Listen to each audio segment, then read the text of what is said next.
Budget ব্যাপারটা আমি মনে করি এটা যার যার একান্তই খুবই ব্যক্তিগত একটা বিষয়। এটা নিয়ে আসলে ওটা ডিসক্লোজ করতে চাই না, ওভাবে বলতে চাই না।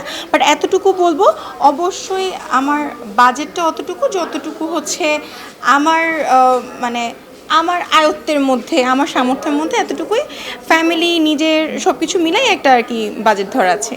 অ্যাটলিস্ট মিনিমাম 25-30% এক্সট্রা অ্যাড করতে হচ্ছে, বিকজ আমাদের তো আর প্রাইস সবসময় একরকম থাকে না, এটা আমরা সবাই জানি। সো গতবারের তুলনায় এবারে প্রাইসও বেশি, সব কিছু আমার বাজেটও ওরকম বেশি রাখতে হয়েছে।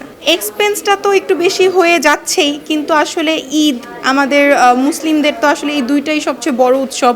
সো একটু টেনে টুনে কম্প্রোমাইজ করে নিতে হয়, আসলে কিছু করার নেই। এই বাজেটটা আসলে আমি যদি এই প্লেস হিসাব করে আমি আমার বাজেটের কথা চিন্তা করি, তাহলে আমার বাজেট কখনো এই প্লেসের সাথে যায় না। ডেফিনেটলি এই প্লেসের সাথে যাদের বাজেট যায়, ডেফিনেটলি তারাই এখান থেকে হচ্ছে পারচেসিংয়ের একটা প্ল্যান করছে।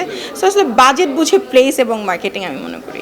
দেশ জুড়ে তোলপাড় ওয়ালটন ফ্রিজ কিনে আপনিও হয়ে যেতে পারেন মিলেনিয়ার। গতবারের তুলনায় হ্যাঁ, দাম তো অবশ্যই বেশি, সব কিছু এভারেজে দাম কিছুটা বেশি বাড়তি। বাজেটের মধ্যে কখনোই হয় না, অবভিয়াসলি বেড়ে যাচ্ছে।